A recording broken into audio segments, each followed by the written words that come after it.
All right, so it's 4 o'clock. We'll call the special public meeting to order. We do have 2 additions, and then I will ask if anyone else from council has any additions to add. We do have a letter coming forward from chiefs, mayors, and wardens of the Strait with regard to advocating for sister residents at our NSCC Strait area campus. So I will add that with the support of council. As well, I would ask that council consider the addition of an in-camera session at the end of our, I guess it would be the addition for the chiefs, mayors, and wardens letter. And is there any other additions for this evening? Okay, I would ask for a motion to approve the agenda as amended. Also, Okay, thank you, Deputy Mayor. Do we have a seconder? I'll second it. Okay, all those in favor, please signify by saying yes. Yes. Any opposed? Okay, the agenda is approved as amended. Our first item, I guess, is the municipal operating budget for 2026-2027. Exciting. Yay. Yay, I'm excited. Hope Can't speak everybody for else everyone is too. Brian. All right, so I'd like to say it's a short presentation, but it's not. So I'm going to take you through the recommended 26-27 operating budget for the town. So just to get through a couple items here. First item that I want to review are the 4 strategic priority items that were identified by council at the start of your term. Take you through the budget review. This would be a highlight. I'll go through each slide. I'll highlight what the changes are year over year from budget. And under each of those changes, it will identify how this ties back to your strategic priorities. And once we go through that, we'll have a motion prepared for council if you're ready tonight to approve it. Slide. So just as a recap, council set some strategic priorities. Priority 1 was community development. Priority 2 was increased housing availability. Priority 3, economic development and population growth. And priority 4, organizational and excellence and leadership. And there's a couple points underneath just to back one slide quick. Just the points underneath kind of identify what the objectives are under each one of those priorities. Slide. So to start off, obviously start with the top lines of the budget, which would be the revenue. Recommendation come from staff is to maintain tax rates as they are. That would be residential resource at $1.58 per hundred of assessment, commercial at $4.16 per hundred of assessment, and maintain the sewer rate at 22 cents per 100 of assessment.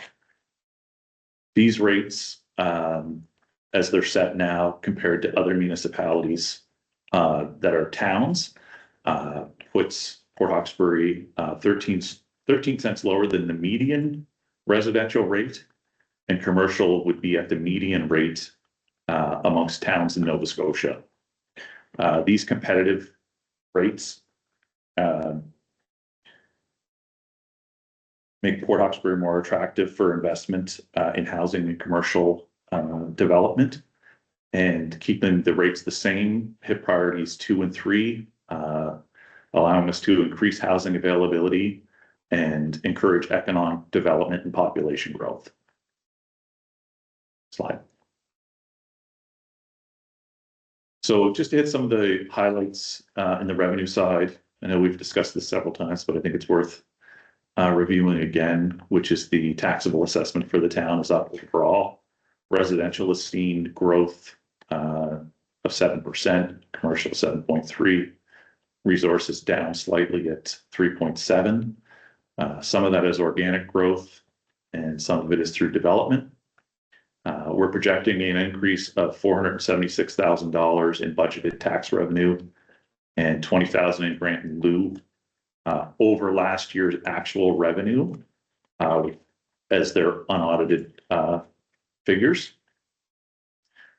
Under other revenues, just to back up 1 second too, as a note, the assessable revenue for Port Hawkesbury is about 67% of total revenue, which is below the average for Nova Scotia municipalities, which sits around about 80%. So Port Hawkesbury is actually doing better than other municipalities as far as generating income into the municipality outside of general tax rates. And some of that, which leads into the next section, is other revenues.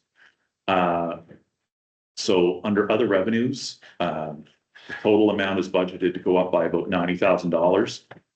The majority of that comes from new tenants at our waterfront. So we've had Cactus Marine take over the old Superport Marine operations, and as well as Spitzer has taken up residence in the Ocean Innovation Center. As well, there's some economic increases in our existing rental agreements across the town. That being positive, there was some lost revenue there. We did lose a significant sponsor from our Granville Green summer presentation, as well as we're anticipating that we will lose the revenue from the old arena. Positive news of that is the New Dawn development, which should add 54 units of residences for the town.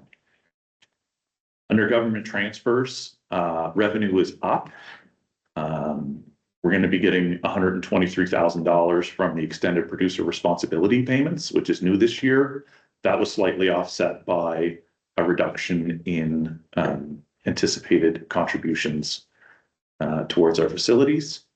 Slide.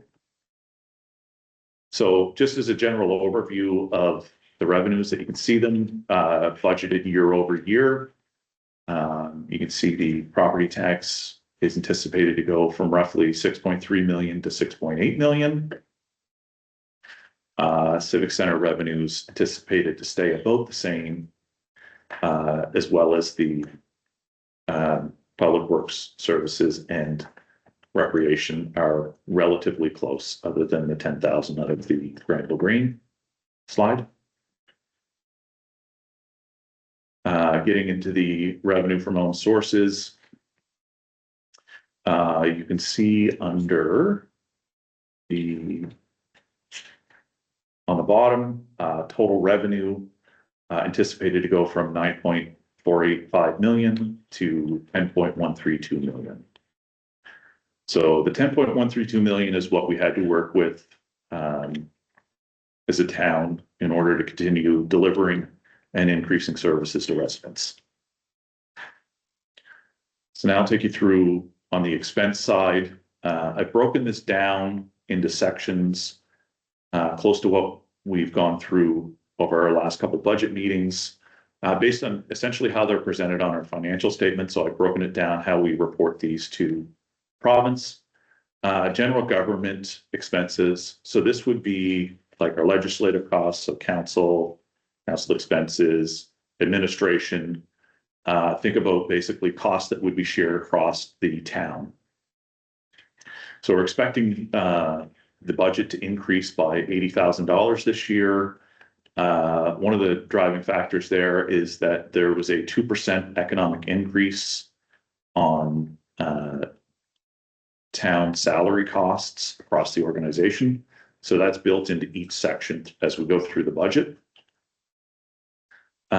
One of the items that went up, because council has done a tremendous job focusing on development opportunities for the town.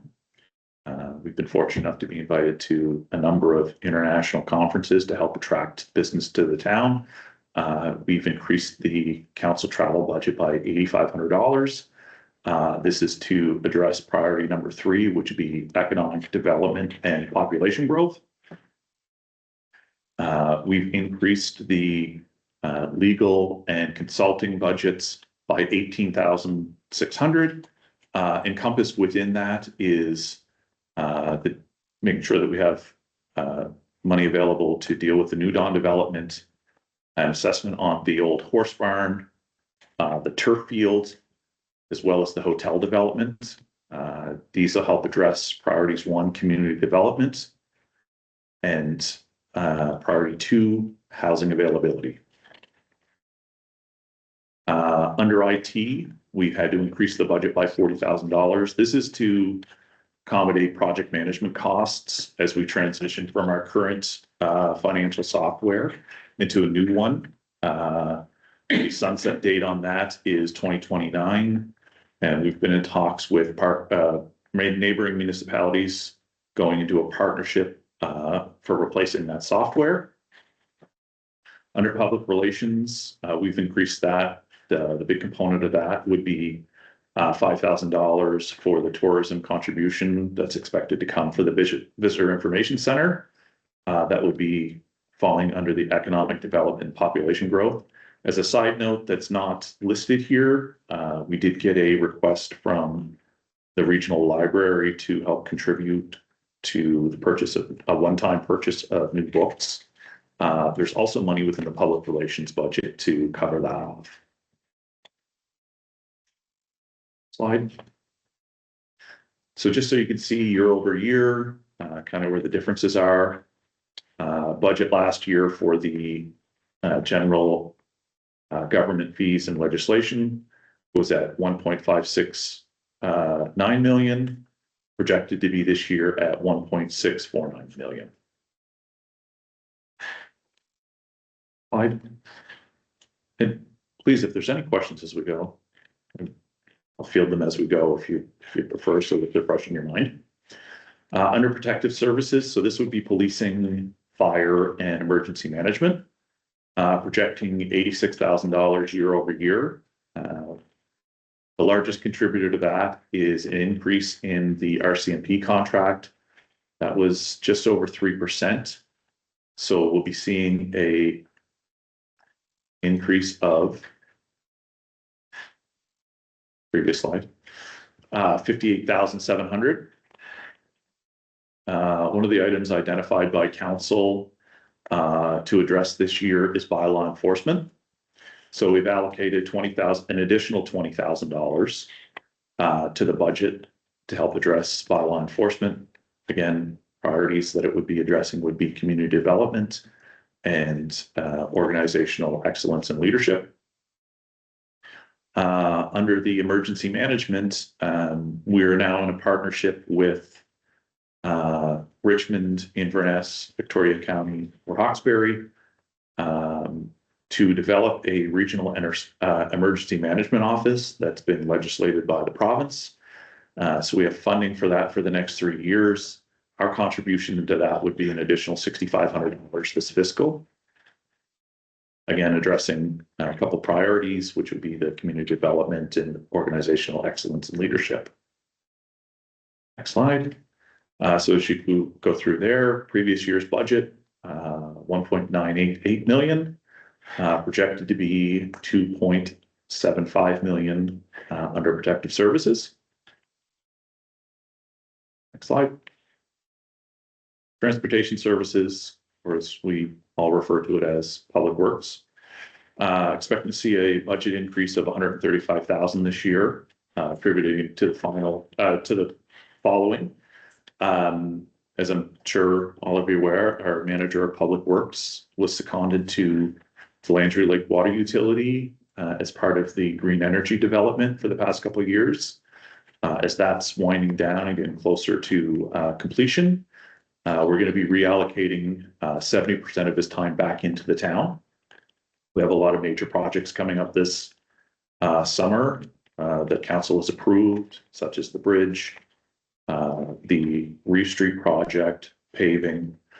So it's add capacity into public works to get those projects over the finish line.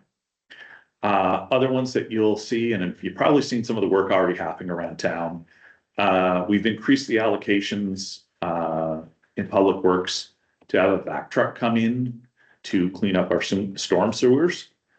So that is an increase of 27,500. We've had to increase our road salt budget.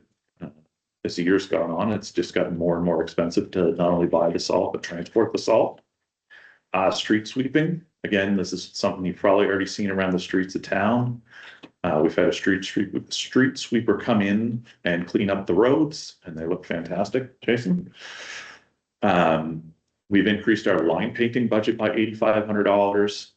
And as well, we've had to allocate $11,000 for a hydraulic pump repair on one of our snow clearing equipment. So this is hitting off again in the community development, making the town a better place to live for the community. So as you go through the budget, what you'll see is that the previous year's budget was 1.422 million for total for public works, and with the new budget being 1.558 million. Next slide. Environmental health services. So this is generally around sewage treatment and garbage collection, or solid waste, sorry. This year, we're asking for an increase in the budget of $197,000. This would be the single largest one-time spend for the town in this fiscal year.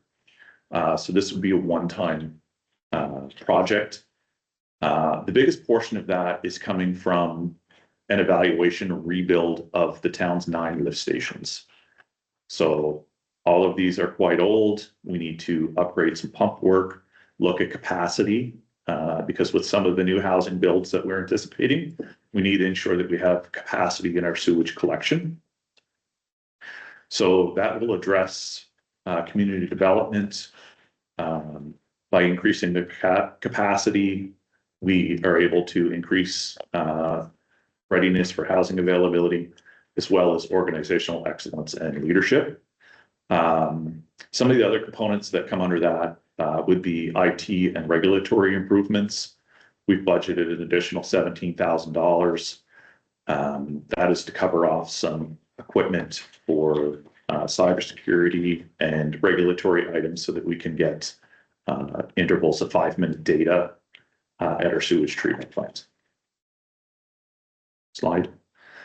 So as you can see, previous year's budget for, and I'll note the solid waste collection budget has stayed relatively flat year over year. There's just a slight increase in the contract. So you would see the budget going from $719,000 up to $916,000. And again, note that that $180,000 investment in lift stations, that is not an ongoing spend. That's a 1-year allocation. Okay, under development, recreation, and cultural highlights, we'd be increasing our budget year over year by $195,000. And it's contributed to the following items. At Home Housing Association, increasing their funding by $22,000. Last year, council provided $23,000 for half a year. The request came in for $45,000. This is for seed funding to build capacity in that organization with the plans of eventually taking over the new Dawn development. Obviously, one of the items there, it's going to help with our housing availability. Under economic development, there's been a request for opening or standing up an economic development office for the town of Port Hawkesbury. We would be looking to increase the economic development budget by $52,000, bringing the total to $90,000. Part of that is the new office. Part of that is also finishing up a contractual obligation for a shared cost for Martin with Richmond County. Under facilities, we've seen some increases in seasonal and casual labor, additional contributions for the trails, some added repairs and maintenance costs to our facilities as the Civic Center ages, and a slight bump in insurance coverage. Under the waterfront, we have added an additional $7,000 in expenses this year. This is for the co-funded study on the waterfront development. So this is a shared cost between the Yacht Club and CBDC. So the town is contributing to that study.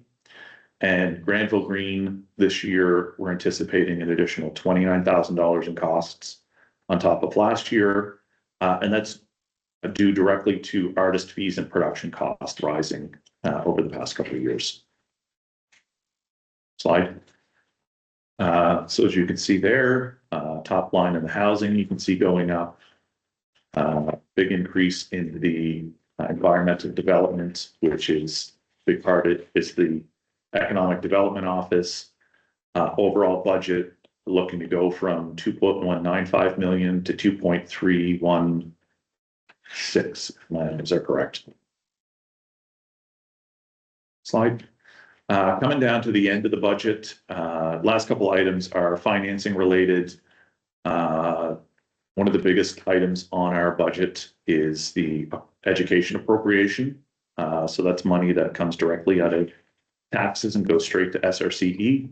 We're seeing an increase this year of $47,000 over last year. While the province has held their rate, appropriation rate the same year over year, because we've seen growth in our assessments, it translates into a higher cost of funds going to the SRCE. And then under financial services, pretty close to the same as last year. Still allocating some money to go in to build up the capital reserve. One thing that you will notice though is that debt payment has decreased. And that's due to the fact that one of the portions of the Civic Center's debenture was fully paid off in 25-26. This year, remaining payments on that Civic Center will come off of our books as well. So next year we'll free up some more space from debt repayment. But this also accounts for payments on the new Public Works building, which the debenture is being issued within the next few days. So overall, total budget for the year, total cost coming in at 10,132,000 to match the revenues, leaving us in a neither surplus nor deficit position for the town, which is where we need to be. On the floor for any questions.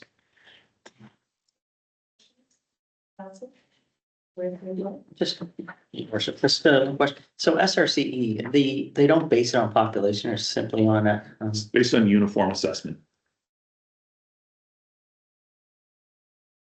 Yeah, so it's not based on, now their rate that the province builds in through education, there may be some components in that, but what we pay is based on our uniform assessment. Questions for that? Very well explained, I understood it. That's Excellent. One more question, Go. Brian, the difference between the loss in revenue or when the rate is removed, there will be a net benefit to the town based, I presume, on the assessment of the new program. Yes, be substantial. Yeah. So we're currently collecting about $20,000 a year in rental at the arena. Once that build is done, it will be based on a commercial rate. So whatever that's assessed at by PVSC, will collect the commercial rate on that. I did do the calculations on that. It was roughly, I think it was just over $1 million in assessment is what we would need to replace that. And that build is projected to be tens of millions of dollars. Okay. Even in mind, construction cost does not include assessment, Understood. but it is relative. So the anticipated loss from rental income will actually be a net benefit. It'd be a net benefit in the future. And financially, Financially, community-wise. community-wise, it's Immeasurable benefit. yes, Absolutely. it's immeasurable. The addition of 55 for $1. Impact. Any other questions for Brian? That's my question. All right. So I do have a motion prepared for council. Presume I read this. And who's correctly? That the town of Port Hawkesbury approves the operating budget as presented May 25th, 2026. with a residential tax rate set at $1.58 per $100 of assessment, a commercial rate set at $4.16 per 100 of assessment, and a sewer charge rate of 22 cents per $100 assessment for the fiscal year of 26-27. Property tax will be billed and payable on June 1st, 2026 and October 1st, 2026. And interest will be charged at a rate of 18% per annum on overdue accounts. Thank you very much, Brian. What is the wishes of council? So the motion presented has been moved to be a seconder. Also. Okay, it's been moved and seconded. Any discussion on the motion that's on the floor? I will ask all those in favor, please signify by saying yes. Yes. Yes. Any opposed? The motion is approved. Thank you very much. Anything else on budget? Good. Okay, so now we're going to move on to our next agenda item, which is a recommendation that's coming forward from the Planning Advisory Committee. So again, that over to you, Terrence. Yes, so for your consideration, there's a change anticipated that's been reviewed by the Planning Advisory Council or committee with a staff report prepared by the EDPC planning staff. And that's precipitated by a development at 729 Bramble Street.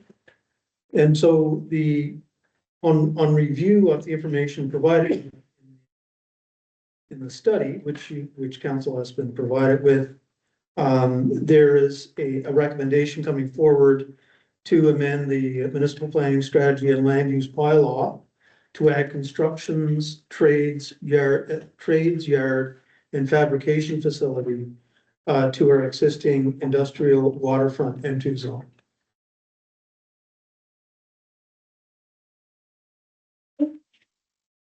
Yes, the motion is presented for consideration by council. What is the wishes of council?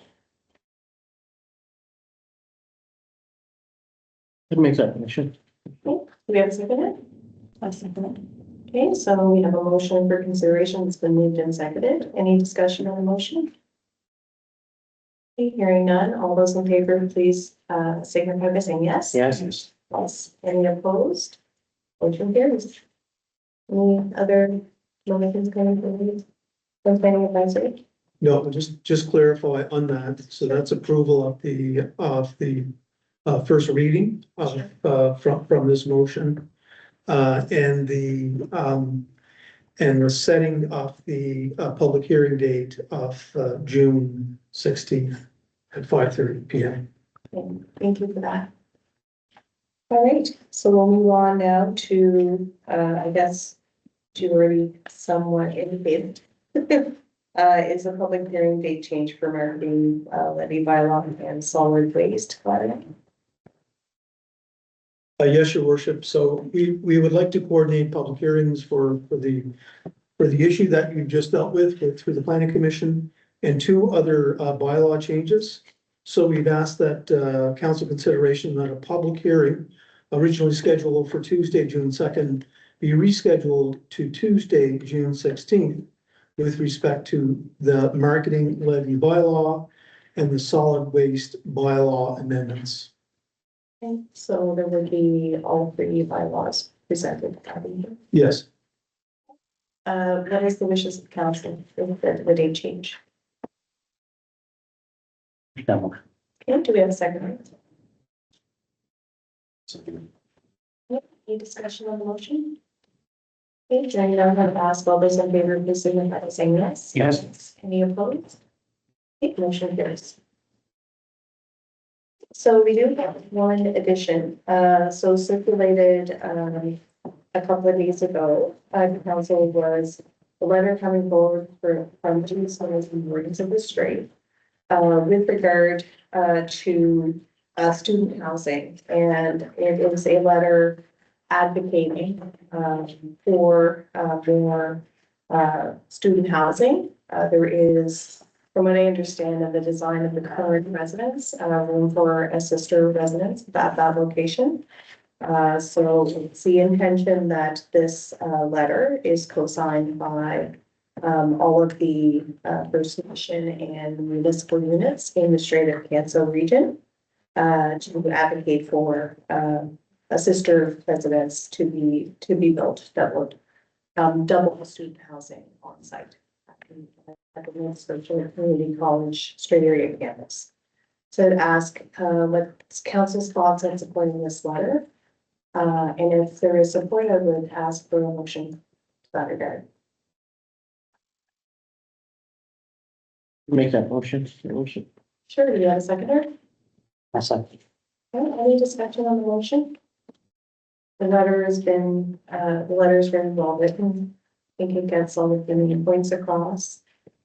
There's also a huge priority on the housing spectrum. We pretty much need housing all across the board, including student housing, sure.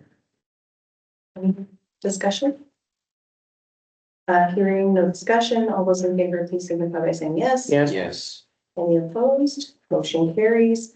And just, we will, maybe provide just a few minutes, of a recess just to allow for any, questions from, media. Just so we don't hold them up, and then maybe after a brief recess, we will, move back and have a moving camera for our final edition. So that's okay with council. I do need unanimous support for a brief recess. Everybody's okay with that? Yes. Okay, so we will recess momentarily, and that way if there's any questions with regard to our amazing budget approval, we can do that now and then come back and say 15 minutes.